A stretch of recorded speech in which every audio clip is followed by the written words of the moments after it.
আউযু বিল্লাহি মিনাশ শাইতানির রাজিম। বিসমিল্লাহির রহমানির রহিম। প্রিয় দর্শক, আসসালামু আলাইকুম ওয়া রাহমাতুল্লাহি ওয়া বারাকাতুহু। আজকেও আরেকটি বিষয় নিয়ে হাজির হয়েছি, সেটা হচ্ছে কোরবানি। আল্লাহ রাব্বুল আলামিন সূরা কাউসারে উল্লেখ করেছেন, ফাসাল্লি লিরাব্বিকা ওয়ানহার, অর্থাৎ তুমি নামাজ পড়ো প্রতিপালকের উদ্দেশ্যে এবং কোরবানি করো। সাদাকাল্লাহুল আযীম। আমরা কোরবানি করি আল্লাহকে সন্তুষ্ট করার জন্য, আল্লাহর রাহে।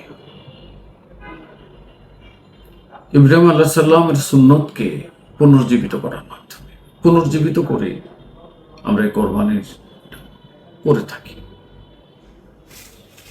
আসলে আমরা নিজেকে আল্লাহর জন্য কতটুকু কোরবানি করছি। হযরত ইব্রাহিম আলাইহিস সালাম আল্লাহর উদ্দেশ্যে বৃদ্ধ বয়সে প্রাপ্ত তার সন্তান ইসমাইল আলাইহিস সালামকে কোরবানি করার জন্য প্রস্তুত হলেন।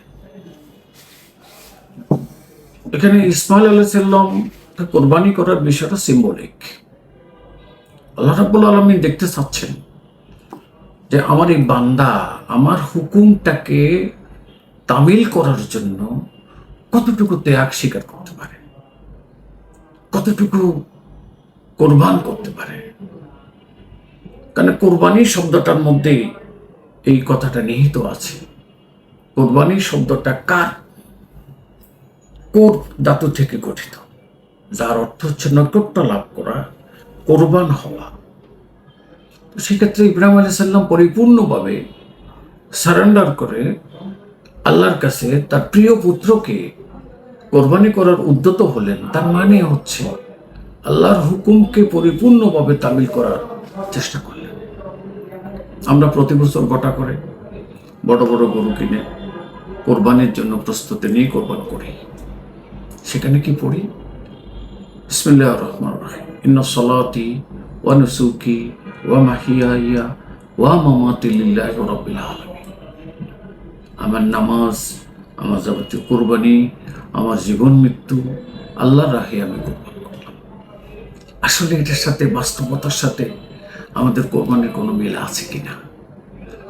যে ব্যক্তি আল্লাহর একটা হুকুমকে তামিল করতে পারে না নফসের গোলামি করার জন্য, নফসের চাহিদার সামনে আল্লাহর হুকুম যেখানে আমি অমান্য করি, আল্লাহর বিধান যেখানে অবহেলিত নফসের কাছে, সেই ব্যক্তির জন্য ঘটা করে বড় কোরবানি দেওয়ার যৌক্তিকতা নেই। এখানে তো হতে পারে না।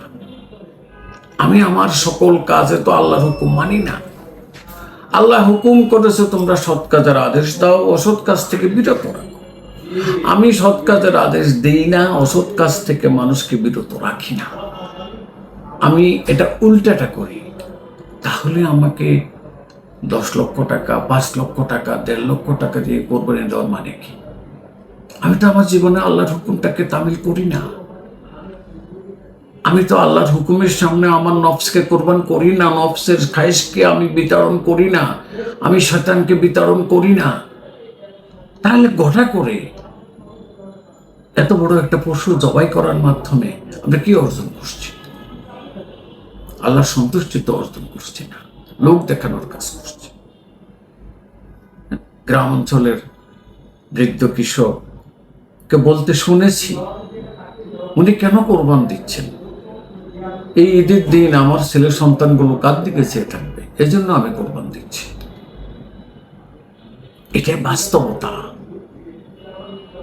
আপনি টাকা আছে, ঘুষ খাচ্ছেন, সুদ খাচ্ছেন, প্রতারণা করছেন, জালিয়াতি করছেন, সব কিছু করে বিশাল গরু 2 লাখ, 5 লাখ, 10 লাখ টাকা দেয়া দিচ্ছেন, মানুষ দেখছে, বাহাবা করছে, এই জন্যই কি কোরবান দিচ্ছেন?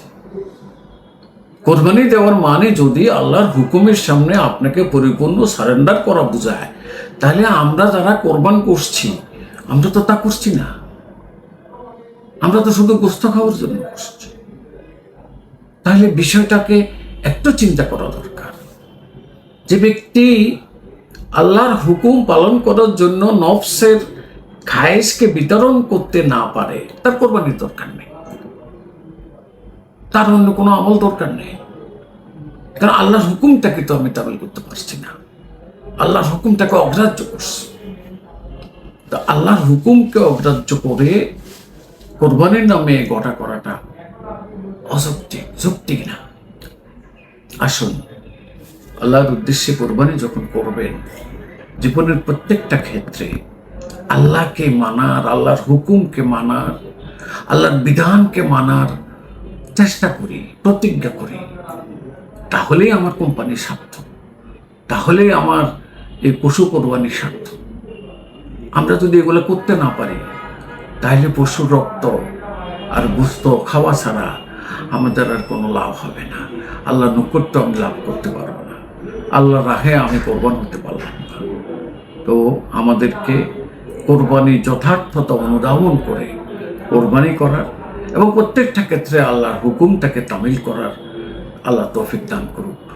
আসসালামু আলাইকুম ওয়া রাহমাতুল্লাহ ওয়া বারাকাতুহু।